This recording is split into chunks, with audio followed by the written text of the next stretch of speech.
Hello and welcome. I hope everyone is well, wherever you're joining me. Today's installment of Daf Bava Metzia Tractate and Masachet Bava Metzia Daf 67 Amud B. So just finishing off from the last Daf.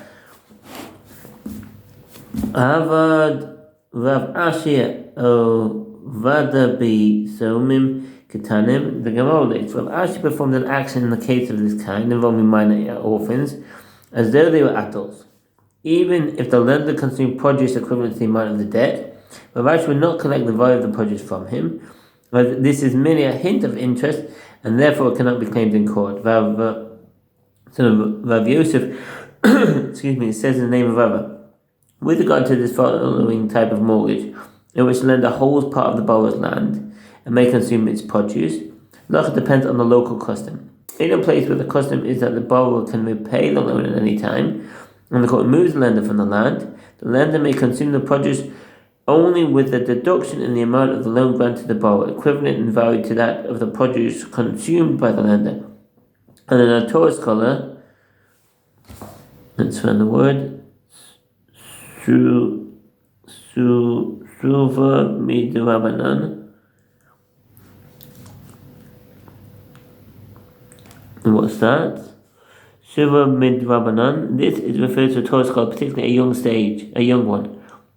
Since ancient times, authorities have disagreed as to the linguistic source of this expression. Some relate the word suva to revet, which connotes something hot and scorching like fire. This describes the intense engagement of a young scholar in his Torah studies. Rav Haidon. Other commentaries explain means vigor and strength, finding support for the interpretation of other Talmudic expressions. The word would therefore be similar to the Arabic root rub, I'm not saying that right, which also denotes vigor and strength, and that's the man and the orch, who must be especially careful with regard to his conduct. May not consume the produce even with a deduction in the amount of the loan. I'll pose a question, but if so, in what manner may he consume the produce? The Gemara answers, by a fixed payment, the details of which the Gemara will soon explain. The Gemara asks, this is well according to the one who says that a fixed payment is permitted. According to one who says that a fixed payment is forbidden, what is it to say? As was stated with regard to a fixed payment of Aha and Ravina disagreed. One said that a fixed payment is permitted, and the one said that a fixed payment is forbidden. The Gemara clarifies, what are the circumstances of this fixed payment? I'll explain. One case of a fixed payment is when the lender says to the borrower, for a period of up to 5 years, I will consume the produce of a field without a deduction in the amount of the loan. From that point forward, I will appraise for you the value of all the produce I consume and subtract it from the debt. There are those who say, different version of the discussion, any consumption of produce by the lender without a deduction in the amount of the loan is prohibited as interest. And one of the circumstances of admitted fixed payment, when the lender says to borrow for up to a period of 5 years, I will consume the produce with a fixed deduction in the amount of the loan. From this point forward, I will appraise from you the value of all the produce I consume and deduct from the sum of the loan. The Gemara comments, the one who prohibits the practice according to the first version permits the practice described in the second. The Gemara asks, but according to the one who also prohibits the practice described in the second version, how would it permit to consume the produce of a mortgage field? The Gemara replies, it is permitted in the case of that of a mortgage according to the custom of surah. So what's that? If one lends money to another and the latter mortgaged a field or a house to him, with the agreement that the lender can enjoy the profits of the property during the period of the loan, such a practice is permitted according to all opinions. It is performed in the manner of a mortgage according to the custom of surah. This involves a mortgaging of the land for a fixed period of time, at the end of which the land will be returned to its owner free of charge. This arrangement is permitted even if the sum is allocated for use of the property each year is less than the actual profits. That's for the Rambam Sefer Mishpat Mehilchot Malva Velova 6771 Shulchan Aruch Yodeh 72:1 in the comment of the Rambam.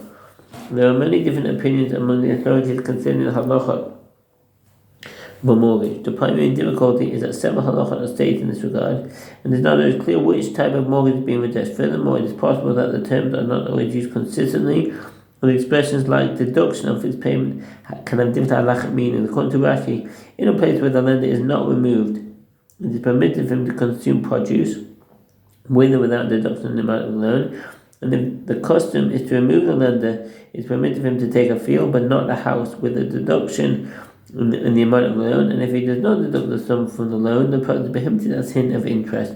Remaining time does not distinguish between fields and houses, and he deemed a mortgage arrangement permitted in all cases if there is a deduction in the amount of the loan.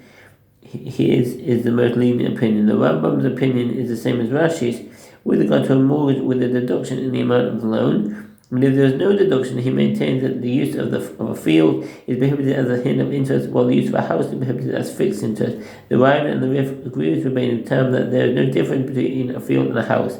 The Rival claims that in a place where they do not remove the lender, if he grants a deduction in the amount of the loan, terms is permitted. But if there is no deduction, it is considered a hint of interest.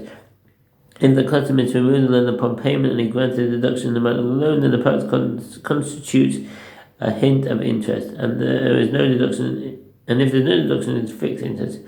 Tinekat Hangama and Kireti Ufleti.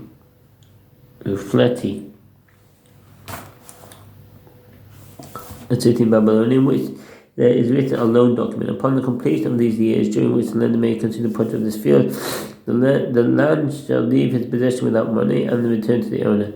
As the entitlement of loan will have been paid by means of a consumption of the produce. Rav Papa and Rav Huna, son of Rav Yeshua, both say, with regard to this type of mortgage, the halacha depends on the local custom. And the place of the custom is that the borrower can repay the loan at any time, and the court removes the lender from the land is not considered part of his property at all. And therefore another creditor cannot collect the debt owed by the lender by repossessing it, and if the lender dies, and so the son does not receive a double portion of it. The Torah states that the first Muslim receives a double portion of his father's inheritance. Deuteronomy 21:17. This preferential treatment applies only to property in the possession of his heirs at the time of the death of the father. With regard to money owed to the deceased, such as a loan or profit that will be realized at a later date, the firstborn receives a portion equal to that of all of his brothers as part of his inheritance, and it does not belong to his father, and the Sabbat Choyah cancelled a debt of this kind. It is not viewed as having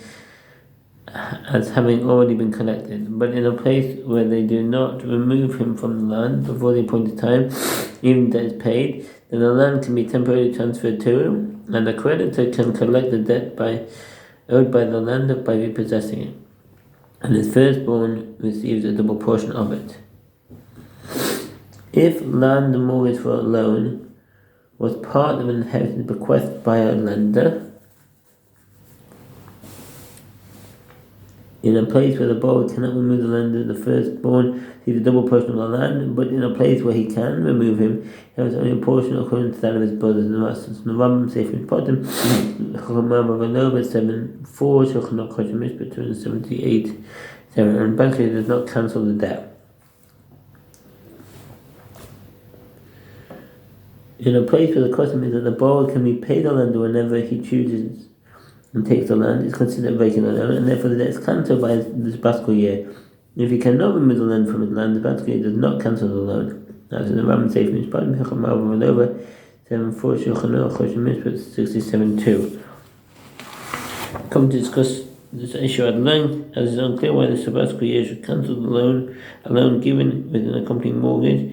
An idea that runs counter to the accepted halacha. One explanation is that this is discussing a mortgage in a place where they can remove the lender and the fixed time had arrived, in which case it is considered like an ordinary debt in the Muki Yosef. Furthermore, this halacha applies only to the produce and to loan services arriving. Ma'azut is the name of our papa. With regard to this type of mortgage, halacha depends on our local custom. In a place where the custom is that the borrower can repay the loan at any time, the court removes the lender from the land. In a place where the custom is to remove the lender from the mortgage field, even if the latter collected the fruit under the tree, the borrower can remove him from the property by repaying the loan, and the borrower can then take the fruit. If the lender has already placed the fruit in the vessels, it can no longer be taken from him. Sefer Mishpat, Rambam Sefer Mishpat, Mechot Ma'avah 7:4, and Torah Yodeah 172. They remove him from days he has already harvested and spread out on the mat. But if we lifted them and placed them in the baskets, Bisin Sanei, Sisane or baskets woven from leaves of palm branches. The word is similar to the term sansan, meaning branches, as in the verse, I will climb up into the palm tree and I will take hold of the branches. Sinav, his thereby acquired them, and they are his. And according to the one who says that when an act of acquisition is performed by means of placing in the buyer's vessels that are located in the seller's domain, the buyer has acquired the items. Even if he did not lift them while they were in the baskets, he acquired them when they were on the mats. The Gemara discusses on halachat of mortgages. It is obvious that if the loan was given in a place where they generally remove the lender from the field upon payment of the debt, but upon lending the money then said, I will not be removed, his stipulation is respected, as he said he will not be removed. What does that mean? The commentaries and ruling authorities disagree with regard to this case. Rashi maintains the entire discussion refers to statements made at the time of granting of the loan itself. The writer and most other commentaries claim that a condition stated at the time of granting the loan is always valid, and the Gemara is speaking of the stage after the loan was granted but before repayment of the money. The mere statement, I will not be removed, is effective because the borrower agreed and the lender is in possession of the land, and there is no need for any further act of acquisition, and he gave the money only subject to this condition.